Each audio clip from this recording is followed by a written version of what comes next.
My wife kissed her boss 10 feet from me. Nashville company Christmas party door. Cracked. Their shadows tangled in the glass. I didn't throw a punch. Name's Ethan Walker, 36. I build homes for a living and a life for an 8-year-old girl named Emma, who was asleep at home while her mom stepped into the office for a minute. I felt the beer bottle flex in my hand, that old heat in my chest that once cost me more than I care to admit. Men my age know this one bad swing can take your freedom, your kid, your future. So I made a different choice. I watched Lauren brush her hair back, fix her smile, and rejoin the party like nothing happened. I set the bottle down. I took a slow breath. And right there, under fluorescent lights and fake tinsel, I made a promise. I won't give Gregory Hunt the scene he wants. No shouting, no broken jaws. I'm going to take something he can't buy back: his reputation, his comfort, his sleep. I'll do it with proof patience and clean hands. That night, I walked out with empty fists and a plan. The thing about office parties is they're loud enough to hide secrets and bright enough to deny them. Nashville in December, cheap tinsel, a punch bowl, a DJ who loved 80s rock. I was an arm's length from the executive offices when the door didn't close all the way. Through that thin seam, I saw Lauren tilt her chin and Gregory Hunt close the distance like he owned the room and everyone in it. Two shadows leaned, then fused in the glass. I could smell cedar cologne that wasn't mine. I felt the neck of the beer bottle flex in my grip, the old heat rising hot, red, stupid. 10 feet, 10 years, 10,000 memories. Somewhere out by the catering table, someone laughed, the kind of laugh that makes a man feel small. I took one step forward, then stopped. Not here. Not like this. I stared at the hinge, not the kiss, and tasted metal in my mouth. That's when I realized I still had a choice. On the drive home, I pictured a nightlight glowing in a small pink room. Emma's socks in a pile by the bed. The stuffed deer she made me babysit when she sleeps at Grandma's. She's 8, and she believes Saturday pancakes fix anything. I could hear her morning voice, "Dad, extra blueberries." Men like me measure our lives in little things like that. Breakfasts, bus stops, scraped knees. I gripped the wheel and kept my knuckles off the horn. One swing at that party, and I wouldn't be flipping pancakes. I'd be flipping through court dates again. I pulled into the driveway, slow the way you do when you're trying not to wake a house you love. Porch light off. Babysitter's text said, "All good." I stood in the quiet kitchen, stared at the fridge drawings, and felt something settle. I'm a father first. Whatever happens next has to keep me that way. That thought didn't make the pain smaller, but it made it useful. There's a story I don't tell much. Years back, different bar, different December, a guy said the wrong thing, and I gave him the right hook. He went down hard, I went down harder into a system with no patience for hot-headed carpenters. Assault charge, lawyer fees that ate a summer. One more inch and I might have spent Emma's early years learning to love concrete benches. You don't forget the thud of your fist meeting a stranger's jaw, or the look your mother gives you when she posts bail. That night came back in full color as I stood under our kitchen's dim light. Lauren's betrayal felt the same as that insult used to feel: direct, personal, meant to pull me into a dumb fight I couldn't win.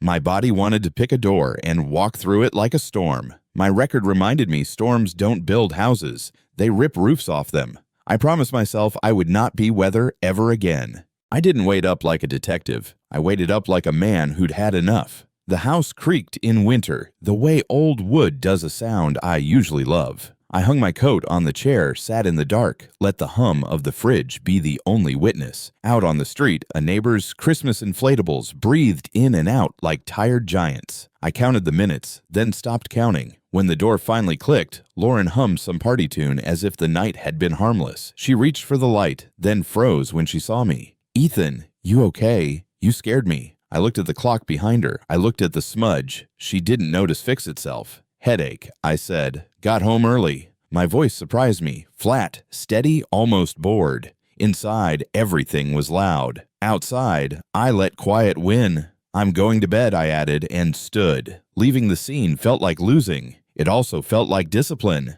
When you share a bed with someone who's elsewhere, the room turns into a waiting room. The sheets were cold, and the ceiling fan ticked like a slow metronome. Lauren slid in beside me with the caution of a teenager past curfew. I could feel the perfume. Not brand, not price, just the story it told. "Long night," she whispered, facing the wall. I stared at the ceiling and counted the fan blades. 12 counts to keep from saying 12 truths. She tried another line. Greg needed help with the Henderson files. End of year chaos. There it was, safe corporate jargon taped over a crack big enough to walk through. I didn't take the bait. I didn't cross-examine. We'll talk tomorrow, I said, because I wanted Sleep to pick teams first. She sighed the way people do when they believe they've won. I turned my back the way men do when they've decided they won't fight the wrong war. The silence between us chose a side. Morning makes liars tidy. Coffee on, hair up, voice bright. Lauren moved around the kitchen like nothing was broken. Greg, Mr. Hunt, has me on this tight timeline, she said, catching herself too late on the Greg. First names tell on people. It's just paperwork, she added, which is what criminals also call crimes. I buttered Emma's toast and watched the edges of Lauren's story fray. No accusations, no slammed mugs, just two adults with two very different truths. Lies are loud to the person who knows where to listen. I asked gentle questions any husband could ask. Late again tonight. Is this month always like this? She nodded in rhythms that didn't match the words. I didn't press. Predators love panic. Crooks hate calm. We'll be fine, she said and kissed Emma's head, not mine. I walked Emma to the bus stop and waved. When I turned back to the house, it felt like a job site you just discovered was out of square. Men my age know patience isn't doing nothing. It's doing the right thing at the right time. So I watched. I noticed the perfume that wasn't ours, the new shoes she couldn't afford on her salary, the way her phone faced down on the counter during dinner. I noticed the cheerful texts at 10:47 p.m. that made her smile into a dark window. I noticed how Mr. Hunt became Greg became G, and how she stopped saying we about our weekends. I didn't snoop her phone. I didn't want a courtroom of screenshots. I wanted patterns, and patterns were everywhere. In the evenings, I swept the shop floor, sharpened chisels that didn't need sharpening, and let the repetition sand down my temper. Observation became a discipline and then a decision. If I ever moved, it would be toward something I could stand behind. On my workbench lay a blank notebook. On page 1, I wrote today's date and a single line. Don't waste pain, use it. A man can be 3 things at once, husband, father, provider. When one identity gets punched, the other 2 rush to the fight. The husband in me wanted to shout, to demand names and times, to audit her heart like a tax return. The father in me put a hand on that man's shoulder and said, not in front of Emma. The provider in me walked to the garage and stared at tools, asking, what can we build from this? I ate dinner at the table and made small talk about school projects. After bedtime, I sat in the driveway with the engine off and the radio on low, letting some old Springsteen song tell me what to feel. Pride is expensive. Control is priceless. Somewhere between verse and chorus, I realized I didn't need the last word. I needed the next move. I closed my eyes and pictured a frame straight and true. If my marriage was crooked, I would at least keep my life level. Men who build things know this measure twice, cut once. That became my vow. Not a roar, not a speech, just a promise, said quiet enough to hear myself mean it. I won't swing. I won't scream. I won't hand Gregory the scene he wants or give a judge the paperwork he needs. I'll work. I'll plan. I'll keep my hands clean and my receipts cleaner. I'll protect Emma's mornings and my name. In the shop, I opened that notebook again and added a second line, strategy over rage, then a third, win without lies. I glanced at a photo thumbtacked above my bench, an old Victorian I'd driven past on Maple, peeling paint, sagging porch-perfect bones. It looked like my life damaged, salvageable, worth the work. I didn't know yet what role that house would play, only that I needed something honest to push against the dishonesty in my kitchen. I closed the shop, flipped the lights, and slept like a man with a plan. My shop has a way of shrinking the world to what fits on a bench. Smell of pine, hum of the dust collector radio low on classic country. I swept the floor I'd already swept, ran a block plane over an edge that didn't need it, and let steady hands talk my heart down. Wood doesn't care about gossip. It asks for patience, sharp steel, straight lines. I opened my notebook, wrote yesterday's promise again, strategy over rage. Then I added a list, like a punch list on a remodel sleep. Show up, document, build. I laid out chisels in order because order is how men like me breathe. Somewhere between the number 4 and the mallet, a thought clicked. If I'm going to rebuild, I need something bigger than a speech. I need a project that can carry the weight. The shop gave me back my pulse. When the lights went off and I locked the door, I wasn't calmer by accident. I was calmer on purpose. Saturday morning, Emma padded in wearing mismatched socks and bed hair like a crown. "Pancakes, Daddy?" she asked, same as always. I flipped the griddle on and let the ritual do the heavy lifting, batter blueberries, a smile drawn in syrup. She told me about spelling words and how Coach says she hustles. We traded jokes we've told before and laughed anyway. She swung her legs from the stool and asked if we could build a birdhouse this weekend. Always I said and meant more than she knew. Men my age know what the courts can do when you give them a reason. I looked at her hands, marker stains, a tiny Band-Aid on one finger, and remembered mine with handcuffs once. I'm not risking those breakfasts. When she ran off to find the good crayons, I wiped the counter, stared at our fridge full of crooked art, and felt the plan firm up. Whatever I do next, it has to protect these mornings. That's my north. There's a Victorian on Maple I've driven past for years, porch sagging, paint peeling in sheets, stained glass winking like it remembers better days. Most folks see a money pit. Guys like me see bones. That afternoon, I parked, stepped onto the spongy porch, and felt the boards talk under my boot. Gingerbread trim, chewed by time.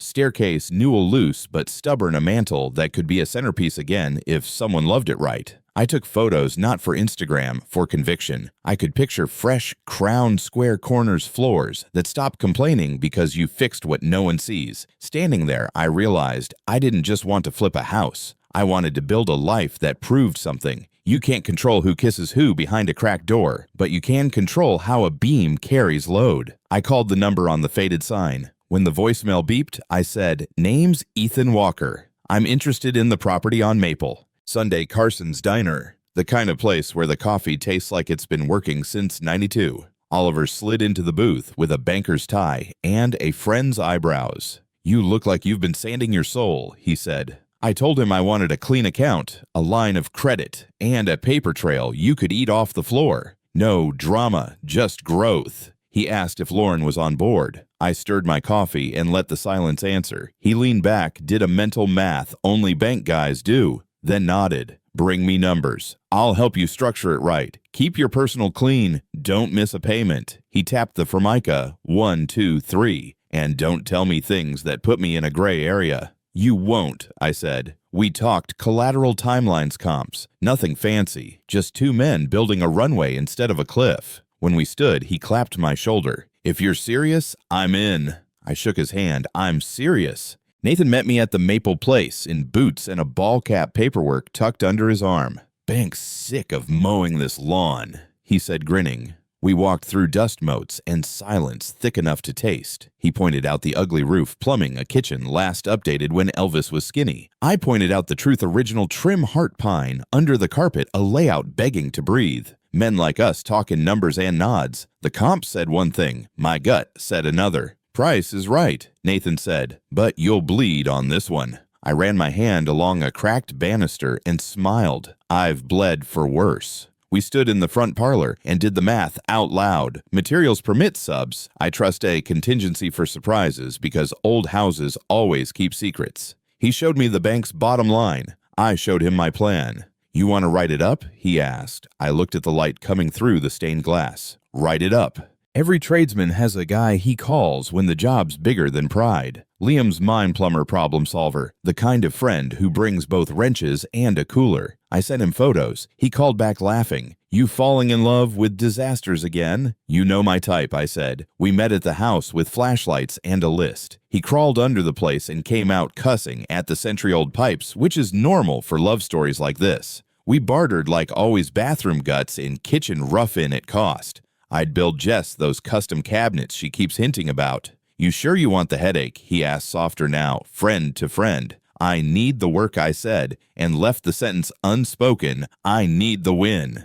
He stared at me for a beat, then nodded. "All right, we'll do it right." He spit in his palm like we were 12. I did the same because some deals deserve tradition. When our hands met, the job had partners. A thing gets real when you name it. Late that night, kitchen table laptop glow, I filled out forms most men ignore until they have to business registration tax ID insurance quotes. Nothing fancy, nothing cute. Walker Restorations, not Wellspring, not Phoenix. Just my name and the promise to put it on work I'd be proud of. I ordered a cheap stamp with the logo I sketched on scrap paper and set up a separate email that didn't share a password with anything else. Oliver's checklist became mine account-funded receipts, filed estimate template built clean. I wasn't hiding, I was separating. Life from anger, business from chaos. I slid the papers into a plain manila folder labeled WEPR and tucked it into a drawer Lauren never opened. The sound that folder made cardboard on wood felt like a key turning. When I closed the drawer, I didn't feel like a man sneaking around. I felt like a man preparing a foundation. Concrete first, walls later, names last forever.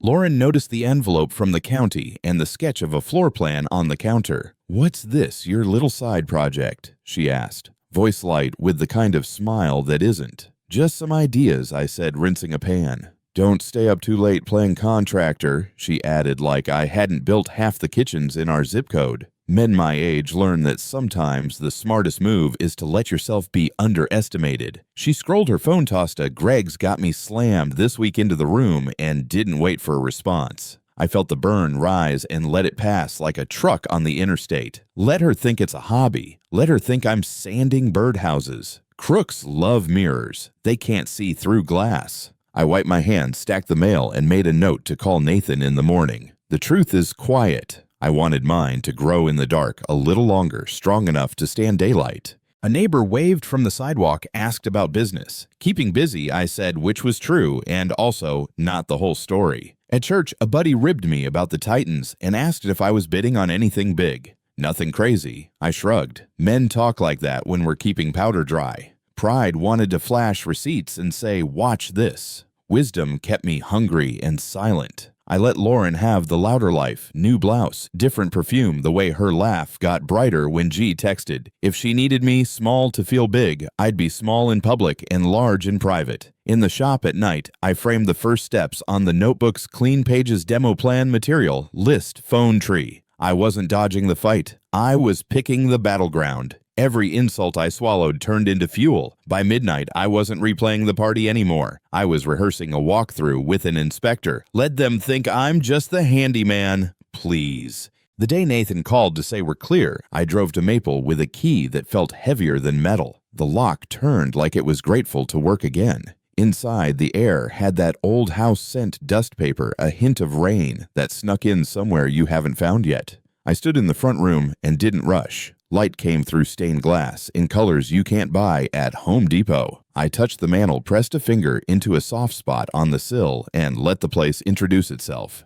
I'm tired. I'm honest. Fix me. I took off my hat like I was in church. Men my age know reverence when we see it. I set my notebook on the floor and drew a box where a wall would come down a line where trim would go back. My phone buzzed Oliver asking for the contract copy. Liam sending a thumbs up. I smiled at the dust floating in the beam and stepped forward. The door closed behind me on purpose. The house on Maple gave me purpose. Our home office gave me proof. While Lauren showered, I sorted the stack of bid packets she dumped by the printer Riverside Logos client estimates supplier invoices. Numbers should tell the same story from every angle. These didn't. Premium oak on the client sheet. Bargain composite on the vendor bill. Copper quoted PVC delivered. Line items that looked right if you were in a hurry and wrong if you cared. I opened the county site on my laptop and cross-checked permits against job photos I'd saved off public pages. The math fought itself. My pulse slowed the way it does when you find a stud on the first try.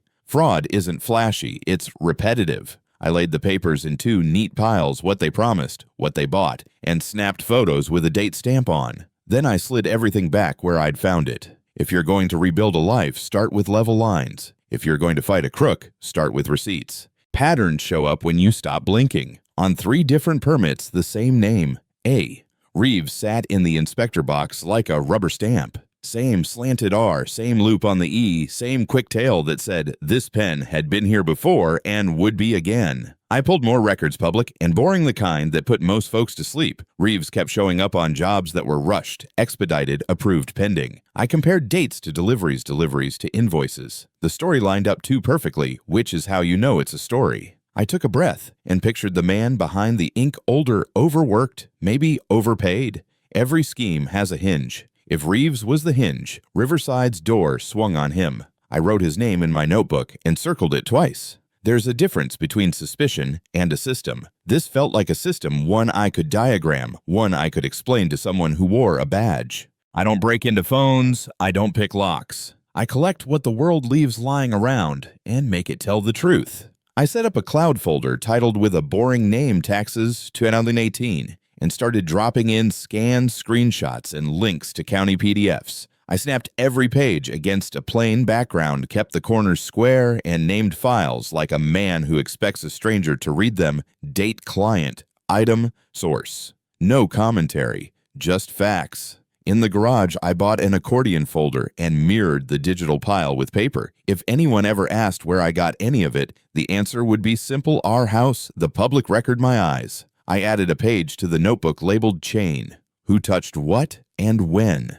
Men my age know that winning isn't loud, it's documented. Each click of the scanner felt like a nail set exactly flush. I didn't feel brave or righteous. I felt careful. Careful is how you walk across a rotted floor and make it out. I found Reeves's number through a buddy who knows everyone at the county. Nothing shady, just small-town phone trees. I sat in my truck outside the Maple Place, engine off, and let the quiet turn into courage. The call rang 3 times. A tired voice answered, "Reeves. Mr. Reeves, my name's Ethan Walker. I'm a contractor in town," I said. "I've got paperwork with your signature on it and materials that don't match the permits. I'm not calling to yell. I'm calling to get the truth on record." Silence. A TV murmured in the background.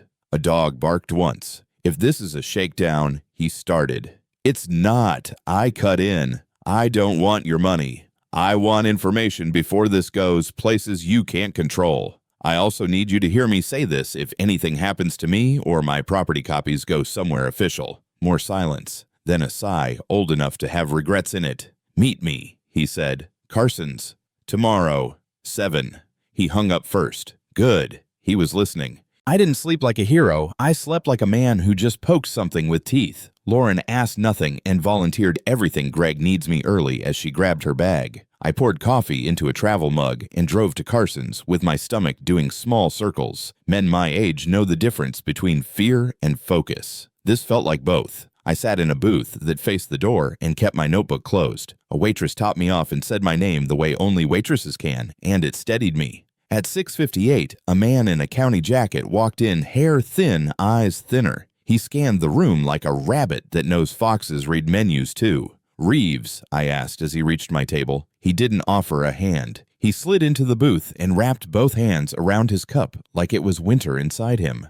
"Talk," he said. His voice wasn't mean. It was tired. Tired men tell the truth when they're ready. It came out in pieces like a bad joist you test with your boot and then your weight. "Started as favors," Reeves said. "Contractors behind on schedule. Help us out, we'll make it right."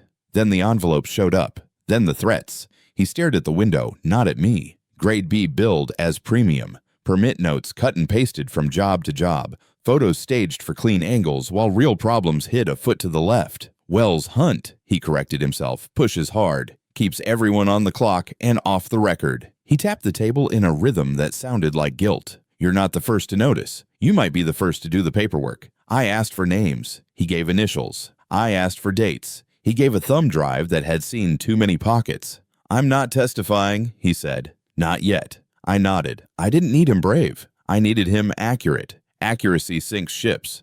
We let the coffee cool and the story harden. Reeves rubbed his eyes, voice low. "Every permit, every invoice, Hunt runs it through his assistant first. She preps the files, stamps the chain." He paused like the name itself might hurt to say. "Lauren Walker." The booth tilted. My pen stopped, but my pulse didn't. For a second I heard the Christmas party door creak again, only now it wasn't just shadows kissing. It was ink signatures, lies typed on company letterhead. My wife's name. Not on a text, not in a rumor, on the paperwork that could bring down a county. Affairs break a heart. Fraud breaks a family's roof. I clenched the notebook shut so hard the coffee rattled. Reeves winced. "You okay?" he asked. I didn't answer. Because in that moment, I wasn't husband, wasn't carpenter. I was a man staring at betrayal in duplicate copies. And the worst part, now I knew the fight wasn't just against Gregory Hunt. It was against my own house. I drove the back roads home past fields that keep their own counsel. Anger wants speed. Wisdom downshifts. At a four-way stop, I let 3 cars go and counted to 5. 10 years of marriage, and I was learning new definitions for us. It wasn't just a door at a party anymore. It was a desk, a printer, a signature, a chain. I parked in the driveway and sat there long enough for the windshield to fog. The old fight in me offered to solve everything in an hour. The father in me pointed at the booster seat. I got out, walked to the shop, and didn't touch a single tool. I just stood with my hands on the bench until they stopped shaking. Some pain can't be yelled out. It has to be worked through. I opened the notebook and wrote one line, "She chose." Then another, "So will I." I didn't know who I was angrier at anymore. I didn't know where to put that anger into something that holds weight. That night the plan split clean in two. Build a company, build a case. For the company, I mapped the Victorian like a general scope, schedule, budget, subs, inspection points. For the case, I set a second list. Sources, dates, copies, contacts. 2 columns, same handwriting. I called Oliver and said, "Papers moving. Expect a contract scan tonight." I texted Nathan for a lockbox code and Liam for a demo day. Then I flipped the notebook and wrote 3 rules in block letters. Stay legal. Stay calm. Stay boring. Crooks thrive on chaos. Prosecutors love boring. I opened a new email draft to myself and attached the drive backup because redundancy isn't paranoia when you've seen a vandalized job site. In the kitchen, I washed a single mug and set it to dry like it was evidence of a life that still makes sense. Lauren came in late humming. I said nothing. Words would come later. For now, I had lumber to order and truth to stack straight. The first week at Maple tasted like plaster dust and coffee. I worked alone before sunrise and after dark demo by headlamp joists, sistered by noon subfloor, patched by supper. My body ached, the good ache, a ledger that balances pain with progress. In the quiet moments, I printed permits and taped them to the wall next to the daily task list. Victorian bones under one hand, a paper trail under the other. When the doubt crept in about marriage, about courtrooms, about men like Hunt, I set screws until the squeak stopped and the room felt honest again. A neighbor slowed his truck, tipped his cap, and said, "She's got good lines." He meant the house. I took it as a benediction. By Friday, the front room framed the light the way it should. I leaned on my broom, looked through that light, and saw something I hadn't felt since the party momentum. My phone buzzed. Unknown number. I let it ring. The next swing would be mine, and it wouldn't be a fist. I knew something was wrong the second the lock didn't fight me. The front door on Maple swung easy, too easy. And the cold air smelled like gypsum and bad decisions. My work lights were on the floor. A window spiderwebbed. Fresh drywall I'd hung 2 nights ago was punched out like a grudge. Trim I'd numbered and stacked was splintered, numbers gone. Someone took a pry bar to the stair rail I'd just made true. They didn't steal tools, they stole time. That's the cruelty men like Gregory pay for ruin the thing you built, so you feel small again. I stood in the mess and let the first wave hit that hot, stupid urge to call back the fists I'd sworn off. Then I took photos. Every room, every footprint in dust. I called the police and filed the report without the speeches. When the officer asked if I had enemies, I said, "Only men who hate receipts." He wrote it down. I locked up twice and stared at the busted glass. This wasn't just vandalism. It was a note. Notes deserve answers. I called Scott at the AG's office, told him what I'd walked into. He said the smart words document timestamp don't engage, and the human ones watch your back. I ordered cameras that afternoon, the kind with memory cards and ugly little red lights, and mounted them where any fool could see them. I called an off-duty deputy. I'd framed a porch for last summer and hired him and a buddy to sit nights in a pickup with a thermos. I taped the police case number to the inside of the front window like a sticker that says, "This house knows people." Then I swept. I swept mad, then I swept clean. You can't outrage a bully. You outlast him. By dusk, the floor was clear, the broken window was boarded, and the rail was back in clamps. I wrote "start again" on the task board and underlined it twice. If the point was to slow me down, it worked for an hour. Then it made me faster. Small towns carry news faster than Wi-Fi. Before lunch the next day, a painter named Luis parked at the curb with drop cloths and said,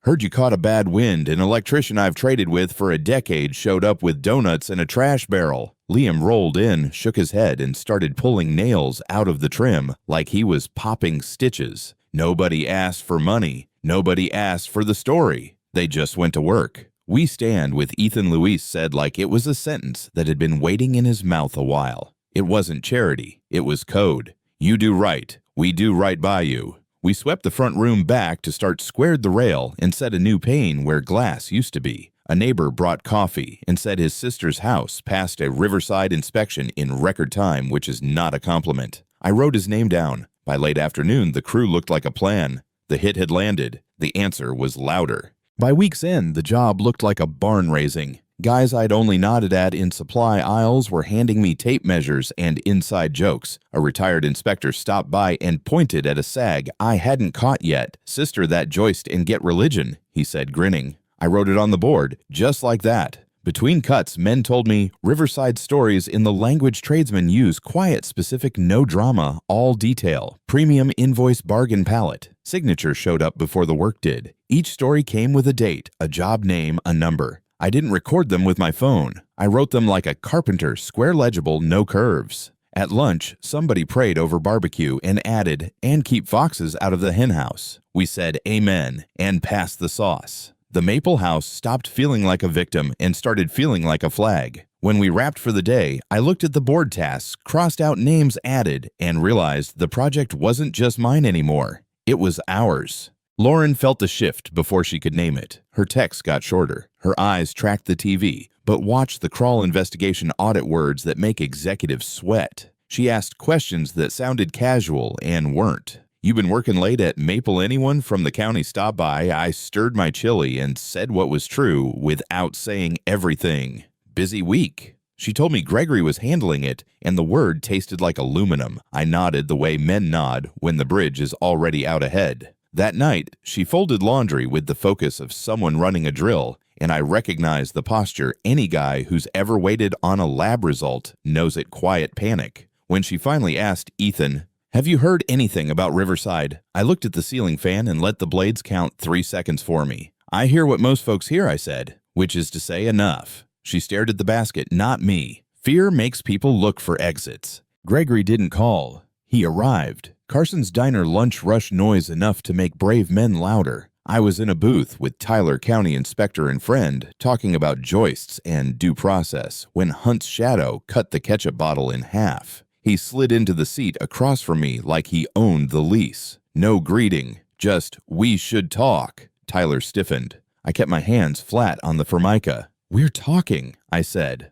Up close, the polish looked tired tie, crook jaw, tight eyes that hadn't slept. He tried the reputation speech first, how many jobs he'd brought to this town, how many paychecks had his ink on them. Then he hinted what happens to men who make trouble. Tyler opened his mouth. I shook my head a fraction. This needed to be simple. "If you've got something to say it," I told him. He leaned in, voice low and mean. "Walk away, Walker." The waitress topped my coffee like it was any Tuesday. I took a sip. "No," I said. He went to the old playbook. Friends in high places favors owed the gentle suggestion that permits can flow both ways. "You think you can win this?" he asked, teeth showing but no smile. I don't think I said. I document. He mentioned the vandalism without admitting it the way cowards do. Bad things happen to job sites that get too interesting. Tyler pushed back from the booth an inch ready, if ready was needed. I didn't move. Bad things happen to men who confuse fear with respect, I said. Gregory's hand bunched the edge of the tablecloth like he wanted to tear something.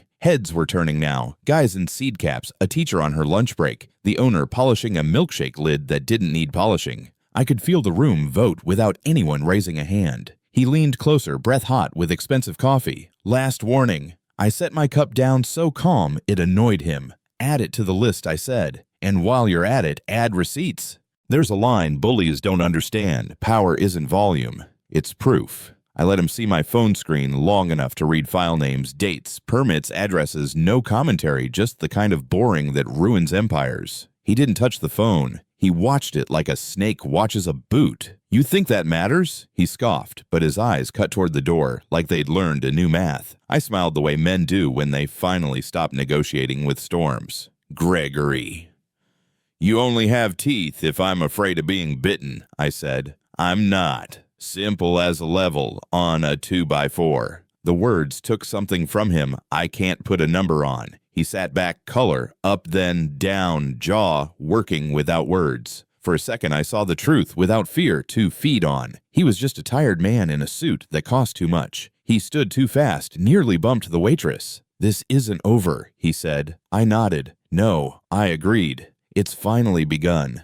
He tried to leave like a storm. He left like weather. The bell on the door jingled the same as it does for cops and coaches. The diner breathed out conversations restarting in low, tight circles. The owner wiped the counter not because it was dirty, but because ritual keeps a place honest. A guy in a Titan's cap caught my eye and gave me the smallest nod. Tyler exhaled and said, "You good." I was better than good. I was steady. Gregory was still in the parking lot when a roofer I know slid into the booth and murmured, "Lot of folks been waiting on someone to say no to him." 2 waitresses compared notes. "He shorted us on that party last year. It wasn't a rally. It was a reckoning." The town had seen the man up close and didn't like the smell. I paid my tab, tipped too much, and stood. Outside, Gregory's taillights were already gone. Inside, the room had chosen where it stood. That matters here. On Maple that afternoon, the light through the stained glass felt different, cleaner somehow.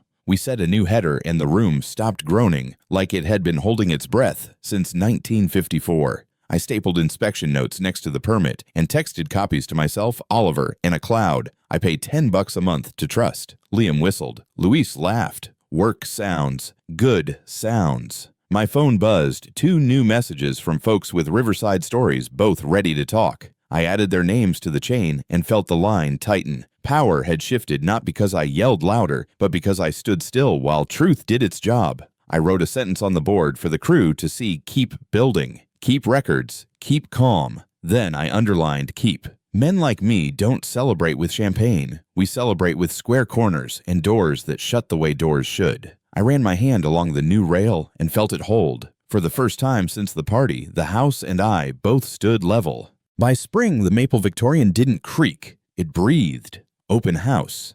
Saturday felt like church sun through stained glass floors that sang under good shoes, strangers whispering wow in rooms I'd rebuilt with my hands. Offers started before the cookies cooled. By Monday, 2 families were bidding like they meant it. I ran the math 3 times, then a 4th for the man I used to be. Double. After fees, after paying every sub on time, after taxes, I would gladly owe still double. I signed wired keys and copies and watched the deposit land like a brick I could finally stand on. I drove by that night, one last slow roll. A little girl pressed her face to the new glass. I pictured Emma there for a beat and nodded to nobody. You can't undo betrayal, but you can finish a job.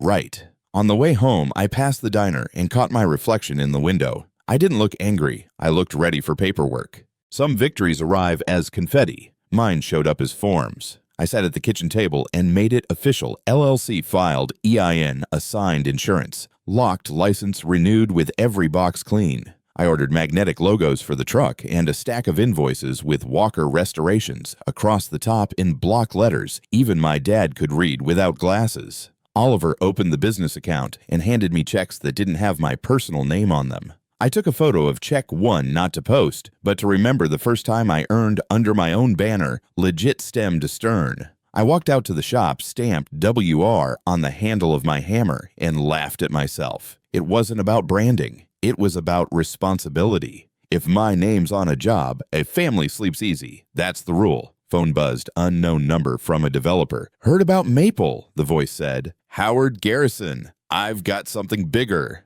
I wiped my hands. Tell me where to meet. Howard Garrison's office looked like a map room for men who keep promises. Blueprints pinned straight a coffee ring on a survey nobody bothered to hide. He walked me through a project on the old Westbrook estate. 15 historic homes, bones like Maple, each one needing a hand that respects what time tried to ruin. Riverside cut corners, he said plainly. I want the opposite. We toured one of the houses. He watched me touch trim, listen to floors squint where a wall had sagged, and he nodded, the way people nod when they found their guy. Back at his desk, he slid a folder across timeline budgets, expectations, spelled out like rules on a shop wall. Lead contractor, he said. You build, you document, we pay on time.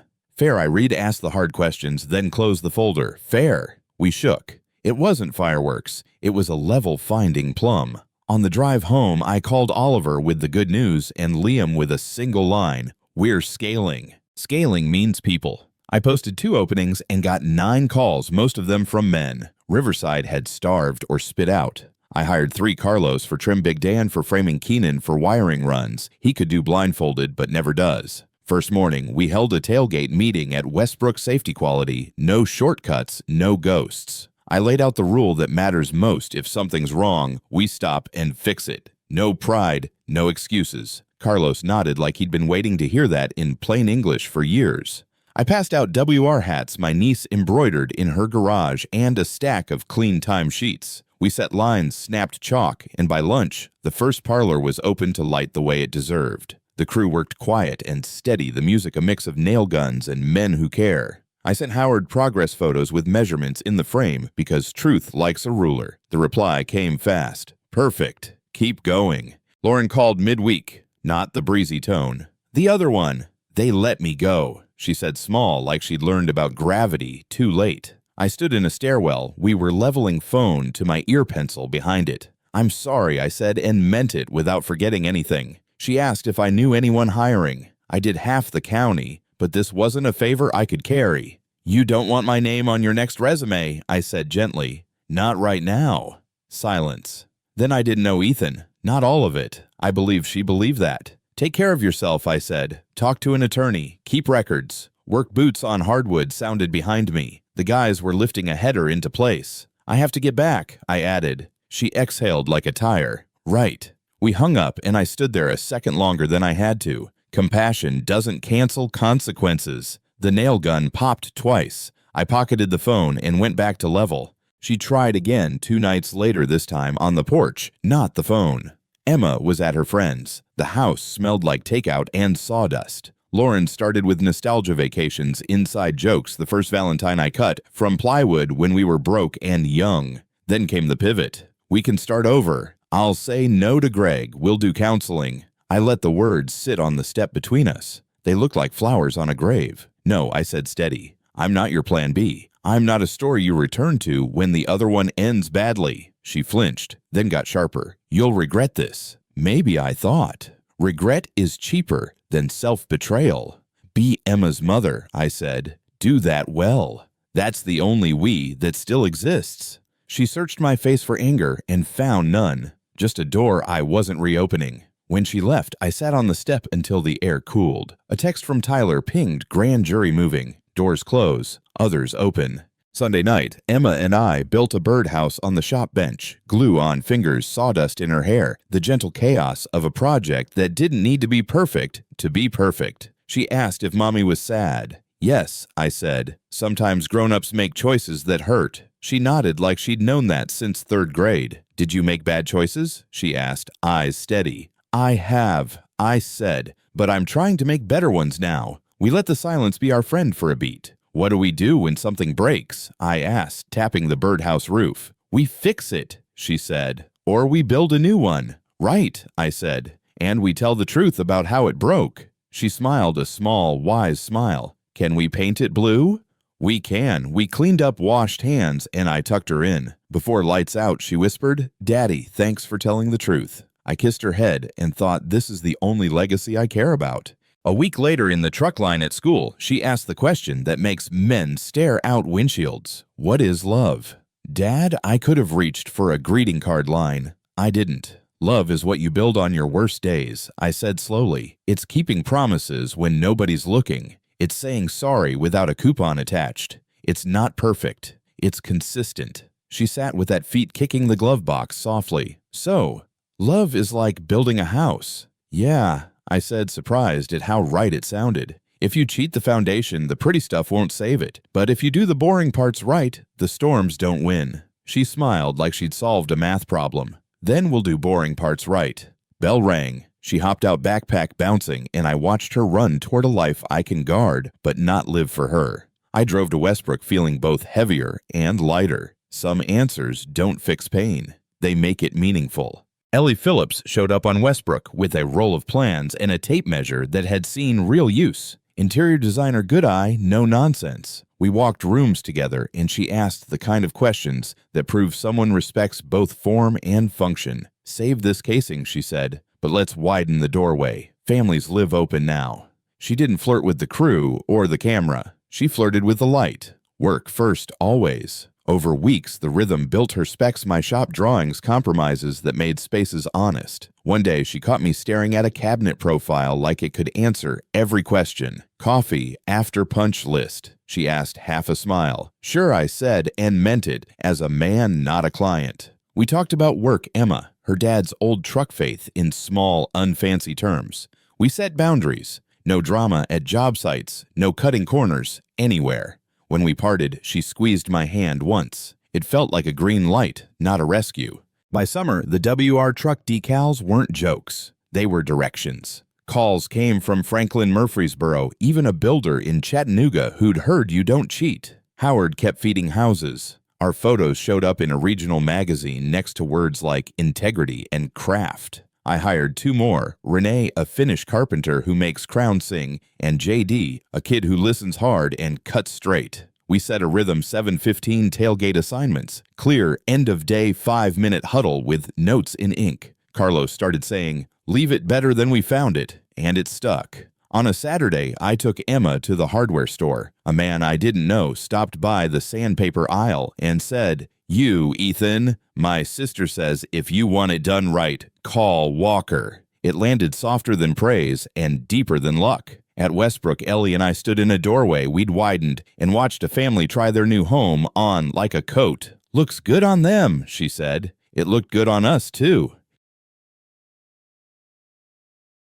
The morning it blew open, the sky was the honest kind of blue that makes lies look louder. Tyler texted first warrants, then Scott stay put. By 9, cruisers idled outside Riverside Jackets with 3 letters stepped through glass doors, and Gregory Hunt learned what metal feels like on wrists. I didn't cheer. I checked a punch list. The crew kept working. At lunch, the diner TV ran footage on loot boxes of files, agents carrying tower PCs. Like coffins, a reporter talking about substituted materials and tax irregularities. A roofer clapped me on the shoulder without saying my name. My phone buzzed until it felt like a bee in a jar. I answered none of it. When a neighbor yelled from his porch, "You seeing this?" I just lifted my chin and went back to setting a reveal tight. Bullies fall loud. Builders land quiet. Late afternoon, Emma asked if I'd be home for tacos. "Wouldn't miss it," I said. The world was making noise. My life stayed level. By evening, the paper's homepage had a slideshow, Riverside under investigation, inspector named in scheme, clients outraged.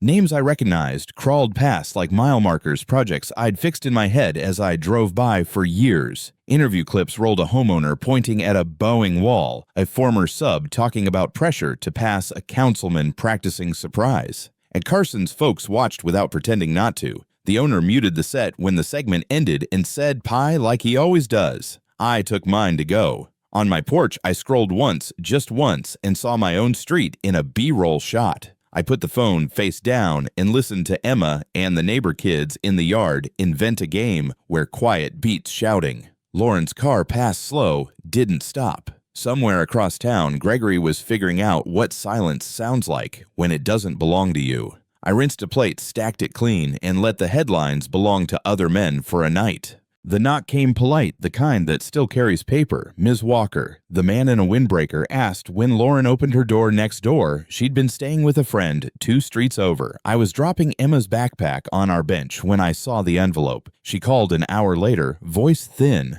"They want statements. They say I processed things. Processed." The word did a lot of hiding. I kept my tone even the way you do with skittish animals and people you used to love. "Get a lawyer," I said. "Tell the truth. Keep copies." "Ethan, I didn't," she started, then stopped like a car at a yellow it should have taken. Can you?" Her sentence reached for a bridge that doesn't exist anymore. "I can't speak for you," I said. "Only about what I've seen." We both heard Emma giggle in the next room at some cartoon. "I have to go." Lauren whispered the old life and the current one tugging at her voice. "Me too," I said and meant it. 2 days later, Lauren stood on my porch with eyes that looked like late bills. "My lawyer says a character letter would help," she said, hands in sleeves, like she was cold in June. He wants someone to say, I'm not that person. I stared at the rail I'd installed last fall, straight and simple. You're Emma's mother, I said. I'll say she's love-fed safe. I won't say what isn't true. She flinched, then tried anger on like an old coat. You used to have my back. I had our back, I said. That back broke. We stood in the quiet of a good neighborhood where sprinklers make evening rain. She wiped at nothing and nodded like she finally heard what I'd been saying since the diner choices aren't coupons. They don't redeem later. I'm scared, she confessed. So was I answered. When I stopped swinging, she left with the envelope heavier. I went inside and sharpened a chisel. Clean edges only cut what you aim at. Courtrooms smell like paper and old carpet. I sat in the back row because that's where builders sit when they're not here to be seen. Gregory came in thinner suit, a half step behind him. The charges read like a bad estimate fraud, false filings, tax evasion. He stared straight ahead as if eye contact cost extra. Reeves was there too, older in weeks, younger in honesty. Lauren took a seat near the aisle, hair plain, ring absent. The judge spoke in weights, months, years, restitution piling consequence, where swagger used to be. 5 years for Gregory less with good behavior if he learns what that means. Lauren got probation community service mandatory classes that teach adults things their fathers should have. No cheers, no gasps, just pens scratching and a gavel finding wood. Outside, microphones waited for faces. I gave them my shoulder and walked to a truck that starts every time because I changed the oil on schedule. Closure isn't confetti. It's a door that latches and stays latched. After court, I didn't post a thing. I posted beams. We framed 2 parlors that week and hung a run of crown that curled like smoke in good light. I set a new rhythm for the crew Monday morning. Safety Wednesday punch list review. Friday 5 minutes on money, so nobody wonders. Ellie and I argued happily about a tile choice and landed on a subway pattern that respects old bones. Howard walked to site with me and said, "You're ahead." I said, "We're on time because that's the compliment I want." Nights I filed receipts, named photos, and checked permits because victory invites laziness, and I don't. When guys asked about the trial, I kept it short. Good men do good work. Then I handed them the next task. The shop stopped being a place I hid in and stayed a place I built from. I slept like lumber in a dry shed, quiet, stacked ready. The noise moved on to other fires. We kept our heads down and our lines straight. The county announced audits on Riverside homes and 5 companies got contracts to inspect and fix. WR was one of them. It's a strange kind of grace to walk into rooms your enemy built and make them safe for kids who were never part of any of this. We started with a ranch where the kitchen floor hummed when you walked joists thin where they shouldn't be. I showed the homeowner a dad with twins what the right fix looks like. We could hide it, I said, or we can fix what's under it so you don't hold your breath every time someone runs. He chose what honest people choose. We pulled the subfloor sister joists, added blocking glued, and screwed it back. The hum died. He stood there and listened to silence like it was music. I didn't know he said. "You weren't supposed to," I answered. Walking out, I felt something settle. This wasn't payback. This was repair of wood, of trust, of a town that forgot what right felt like. Word spread the way. Good news does slow, steady, sticky. A pastor thanked us from a porch, not a pulpit. A grandmother hugged Renee with both arms after a handrail stopped being a hazard. At Westbrook, crews from other firms traded tips without guarding secrets, how to fix old plaster without bruising it, where to source sash weights that won't bite you. Luis started saying, "Honest work restores trust," and the phrase caught like a chalk line. We put it on the whiteboard right under "No shortcuts." The paper did a piece that didn't mention me by name, and that felt perfect. This was bigger than a man.